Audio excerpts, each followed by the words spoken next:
Hello बच्चों। तो फिर एक क्वेश्चन का जो हिंदी वर्जन इसको हमने पहले बनाया था और अब इसी क्वेश्चन को हम इंग्लिश वर्जन में बनाने वाले हैं, ठीक। ताकि जो बच्चे इंग्लिश वर्जन वाले हैं जिनको हिंदी नहीं उतना समझ में आता है, इंग्लिश समझ में आता है, उनके लिए इस क्वेश्चन को हम फिर से एक बार बनाने जा रहे हैं, ठीक है। तो शुरू करते हैं हम लोग इस क्वेश्चन के ऊपर सॉल्यूशन। तो आप लोग को ये पता होगा, ऐसा हम ये मान के चलते हैं, लेकिन फिर से एक बार बता दे रहे हैं कि इरेशनल नंबर क्या है। इरेशनल नंबर वैसी संख्या है जिसका कोई परफेक्ट स्क्वायर नहीं होता है। परफेक्ट स्क्वायर का मतलब समझते हैं, मतलब जिसका रूट नहीं निकलता है। जैसे हम रूट 4 का निकालते हैं तो 2 आ जाता है, लेकिन अगर ये हम रूट 2 का निकालें तो नहीं आता है, ये चलते जाता है। उसी तरह रूट 3 का निकालें तो 1.73, ये चलते जाता है। तो ऐसी संख्या को हम लोग क्या कहते हैं, अपरिमेय संख्या कहते हैं हिंदी में, इंग्लिश में क्या कहते हैं, इरेशनल नंबर। तो आज हम लोग ये सिद्ध करके ये प्रूव करने वाले हैं कि रूट 3 जो है कैसी संख्या है, एक इरेशनल नंबर है, ठीक। तो हम लोग चलते हैं इसके सॉल्यूशन के ऊपर। तो देखते हैं इसका सॉल्यूशन क्या होगा। तो चलिए शुरू करते हैं। सबसे पहले क्या कीजिए कि यहाँ बोला है कि इरेशनल नंबर है, तब इसे पहले ये मान लीजिए कि ये रूट 3 जो है एक इरेशनल नंबर है। तो यहाँ मानिए कि लेट रूट 3 इज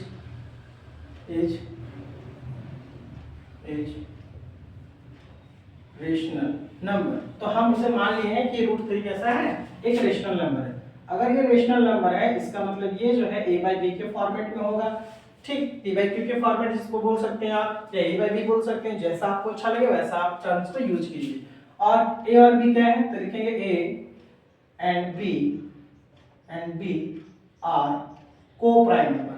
हम ये मान रहे हैं, ठीक, कि a और b जो है को प्राइम नंबर है, जहां b नॉट इक्वल टू 0, मतलब b जो होगा वो 0 कभी भी डिनोमिनेटर में नहीं होगा। क्योंकि आप जानते हैं अगर किसी भी संख्या नीचे डिनोमिनेटर अगर 0 हो जाता है तो अनडिफाइंड हो जाता है, अपरिभाषित हो जाता है, ठीक।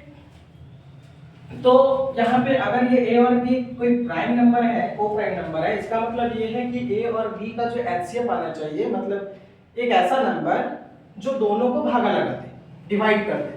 तो इन दोनों का एचसीएफ, क्योंकि यहाँ को प्राइम है, इसका मतलब ये है a और b का जो एचसीएफ आना चाहिए, जो भागा लगना चाहिए नंबर, वो केवल 1 से लगना चाहिए। मतलब मेरा कहने का तात्पर्य है कि एचसीएफ जो होना होगा a और b का, वो केवल क्या होगा, 1 होगा। और एचसीएफ का मतलब जानते हैं कि a और b को भागा केवल कौन लगाएगा, 1। अगर इसको नहीं लगाएगा, अगर यहाँ अगर हम सॉल्यूशन ये देख लें कि 1 इसे a और b को भागा नहीं लगा रहा है, कोई दूसरा नंबर का लगा रहा है, तो इसका मतलब ये है कि ये को प्राइम नंबर नहीं है। अगर a और b को प्राइम नंबर नहीं है तो ये सिंपल सी बात है, रेशनल नंबर नहीं है। और अगर रेशनल नंबर नहीं है तो फिर क्या है, इरेशनल नंबर है। मतलब हम जो मान रहे हैं क्या है, गलत है। तो इसी चीज को हम लोग यहाँ देखेंगे। चलिए देखते हैं। तो यहाँ पे लिखेंगे स्क्वायरिंग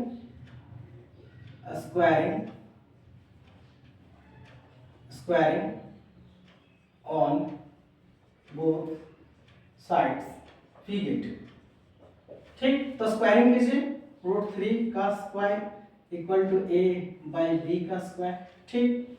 तो अब इसका स्क्वायर करते हैं, देखिए क्या आता है। तो स्क्वायर किए तो 3a square by B square. तो यहाँ पे क्रॉस मल्टीप्लाई, ये ऊपर और ये नीचे, तो यहाँ कीजिए 3b और ये a स्क्वायर, ठीक। तो देखिए तो यहाँ से 3 से जो है वो a स्क्वायर भागा लग रहा है, डिवाइड हो रहा है। तो यहाँ आप लिखिए, क्या लिखिएगा, लिखिए therefore a square divides, ठीक। तो यहाँ लिखे ऐसे 3 डिवाइड्स a स्क्वायर, थोड़ा शॉर्टकट रहेगा तो ज्यादा बेटर होगा आपको समझने में, ठीक। तो 3 डिवाइड्स a स्क्वायर, तो 3 डिवाइड्स a। इसका कहने का तात्पर्य है कि अगर 3 से a स्क्वायर अगर डिवाइड हो रहा है तो इसका जो बिना स्क्वायर का जो नंबर होगा वो भी 3 से भागा लगेगा। तो एक बार स्क्वायर भागा लगा, तो एक बार 3 से भागा a लग गया, ठीक। जैसे कि एक एग्जांपल ले लेते हैं, जैसे मान लेते हैं कि 4, और 4 जो है मान लेते हैं 4 का स्क्वायर लिए, और 4 का स्क्वायर होता है 16। तो देखिए जरा ये 2 से डिवाइड हो रहा है इसका स्क्वायर। तो अगर केवल 4 होता तो क्या ये 2 से डिवाइड नहीं हो रहा है, बिल्कुल हो रहा है। उसी प्रकार अगर यहाँ से 3 से a स्क्वायर का डिवाइड हो रहा है तो 3 से a भी होगा। सो लिखें, ठीक। तो यहाँ मानिए फिर से इसी प्रकार हम लोग ये दिखाएंगे कि 3a से डिवाइड हो रहा है, मतलब 3 जो है 3 से a डिवाइड हो रहा है। तो अगर ये दिखा दे कि b भी 3 से डिवाइड हो रहा है, मतलब जो हम माने गलत हो जाएगा। तो यहाँ लिखिए let a equal to 3c। C क्या है, where C be any integer. C क्या है, कोई भी इंटीजर। इंटीजर क्या होता है, एनी इंटीजर्स कर दीजिए, इंटीजर नहीं इंटीजर्स, ठीक। मतलब पॉजिटिव वैल्यूज भी हो सकता है और नेगेटिव वैल्यू भी हो सकता है, कुछ भी हो सकता है। तो यहाँ पे a = 3c यहाँ पे बिठा दीजिए। इसको आप लिख सकते हैं इक्वेशन फर्स्ट। तो यहाँ लिख सकते हैं फ्रॉम इक्वेशन फर्स्ट। तो फ्रॉम इक्वेशन फर्स्ट करने का मतलब क्या है कि a का मान जो है हम कहाँ बिठा रहे हैं, इक्वेशन फर्स्ट के ऊपर बिठा रहे हैं। तो बिठाते हैं तो आएगा 3b, इसको यहाँ बिठा दीजिए 3c का स्क्वायर। तो 3c का स्क्वायर 3b = क्या गया 9 और ये c स्क्वायर। तो ये डिवाइड हो रहा है 3 टाइम्स में, तो इसको थोड़ा सीधा कर देते हैं, ठीक। तो यहाँ कुछ ऐसे। और आप लोग जो है थोड़ा इसके सिंबल्स पे भी ध्यान दीजिएगा, ठीक। एग्जाम में सिंबल्स भी थोड़े इंपॉर्टेंट होते हैं, ठीक। तो अभी कम समय इसलिए हम सिंबल्स पे बात देख रहे हैं। कभी अगर कोई दूसरा टॉपिक हो तो उस पर सिंबल का बात करेंगे, सिंबल क्या जरूरी है, क्यों जरूरी है, क्या इसका महत्व है, ठीक। जैसे आप जीवन में कपड़ा पहनते हो उसी तरह से मैथ्स में सिंबल का आवश्यकता होता है, ठीक। बस यही आप समझ लीजिए। तो 3 से ना डिवाइड करते हैं, तो 3 से b² डिवाइड है, तो यहाँ फिर से वैसे ही रिपीट कीजिए जैसे आपने ऊपर रिपीट किया था। तो 3 डिवाइड्स b, ठीक। ओहो यहाँ कहाँ मिस्टेक हो गया, अच्छा यहाँ स्क्वायर छोड़ गया, ठीक। तो यहाँ स्क्वायर छोड़ गया, यहाँ स्क्वायर, ठीक। तो 3 डिवाइड्स b², यहाँ पे स्क्वायर सुधार लीजिएगा।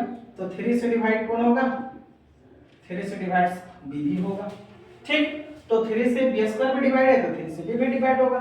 इसका मतलब ये है कि a को भी डिवाइड करने वाला 3 है और b को भी डिवाइड करने वाला 3 है, जबकि हमने यहाँ माना था a और b क्या है, कोप्राइम है, मतलब इसका HCF जो होना चाहिए था 1 आना चाहिए। मतलब a और b को डिवाइड करने के लिए केवल और केवल वो संख्या कौन होना चाहिए था, 1, जबकि आ कौन गया 3। तो इसका मतलब ये है देयरफॉर, यहाँ लिखेंगे therefore a and b have at least one is common factor, ठीक। केवल और केवल a और b का कॉमन फैक्टर कौन होना चाहिए था, 3 होना चाहिए था, लेकिन यहाँ आ कौन गया, सॉरी 1 होना चाहिए था, ठीक। एटलीस्ट 1 होना चाहिए था, लेकिन आ कौन गया, 3 आ गया। तो यहाँ लिखेंगे but a and b has co-prime number, but जो हमारा a और b है कैसा नंबर है, co-prime नंबर है। और co-prime नंबर का मतलब क्या है कि a और b का जो HCF आना चाहिए था 1 आना चाहिए, मतलब a और b भागा जो लेना चाहिए था केवल 1 से लगना चाहिए था, लेकिन ये किससे लग रहा है, 3 और 3 से लगा है। a को भी डिवाइड 3 से कर रहा है और b को भी 3 से किया जा रहा है। तो जो यहाँ पे a और b जो है co-prime नंबर है, इसलिए जो हमने बोला था यहाँ लिखेंगे which is